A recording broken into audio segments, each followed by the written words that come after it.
Welcome back. The second Western Tidewater Wish Upon a Star pageant is a little more than a week away from now. It promotes diversity, but also works to make it affordable for every little girl to participate. Here to tell us more about it, we have the founder, Kashif Carter. We thank you for being here today. Thank you. Let's talk about this. This is the second year you've had this pageant. Correct. What makes this pageant different from the ones that we think of, you know, the Miss Americas, the Miss USAs, those sorts of things? How is this different? Yeah, so with this particular pageant, we wanted to start off by focusing on diversity. My daughter participated in her first pageant probably about 4 years ago, and we didn't know too much about pageantry. Okay. And, you know, we noticed that we wanted to get more of the minority group involved also. And then outside of that, we wanted to get some of the people who, you know, couldn't necessarily afford to get involved in it and kind of help them out.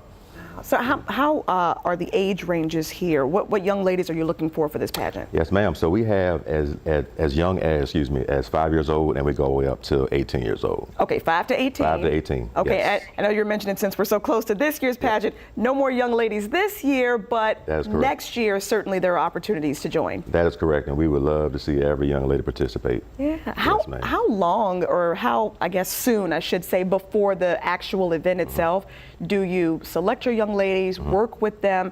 How long before the event do you do that? Right, so we actually started a few months in advance, just trying to give everybody advance notice, because one of the things that also makes us unique is that we try to reach out to other people in the community. So people who have dresses or prom dresses that they want to donate, we also give the girls time to kind of get involved in that, so they can find something that's more suitable for them if they don't want to spend the outrageous price of dresses. And we don't ask that, you know, you spend $5,000 on a dress. Right. So if you have one that looks perfectly fine and somebody donates it to you, hey, go for it. Absolutely. Hey, and that works too. It does. Okay. It does. You know, I have to ask you, you know, obviously 5 to 18, of course, all the young ladies are not participating in the same categories, right? So how many different categories do you have? So we focus on two main categories, and they are personality wear and evening gown wear.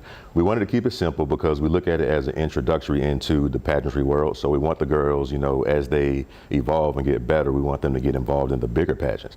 So we have a personality wear, which is basically, you know, what defines them as a person. You know, so if they want to come out with a baseball uniform, that's totally fine. You know, if they want to come out as a ballerina, that's totally fine. If they just want to dress casual, that's fine. And then the evening gown wear, you know, we just want them to get dolled up and look pretty and, you know, hit a few stages points and, you know, just go for it. And just have a wonderful time. Yes, ma'am. I love it. Yeah. So how many young ladies will be crowned from the pageant? Okay, so back to what makes us unique is that we crown every one of them. However, what stands out is that we have 4 queens in the division. So 1 queen per division, and everyone else is crowned as the Queen's Court.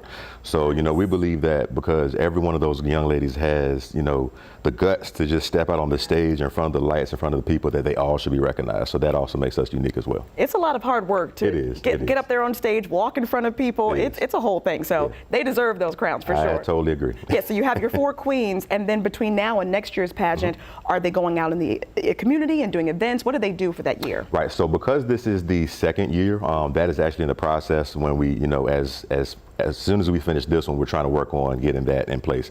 Because the first year, you know, we really didn't know what we were doing. You know, we kind of went up there, it was myself and a few more young ladies, and we just wanted to simply have fun. Yeah. So the goal going into next year is to, you know, step out into the community, get the girls involved, let them give back a little bit more, and kind of step it up to the next level. It sounds like a wonderful opportunity for these young ladies to build up their confidence as well, because that's a very big thing. If there's someone watching, they want their girl to participate, how can they get in contact with you? Yeah, so right now the main contact will be our Facebook page, which is the Western Tidewater Wish Upon a Star page. Okay. And I can also be reached at 757-871-8120. Perfect. Wish you the very best with this year's event. Make sure you come on back before next year. Let us know how everything is going. And thank you for what you're doing for young ladies in our community. Thank you. All right, we'll be right back.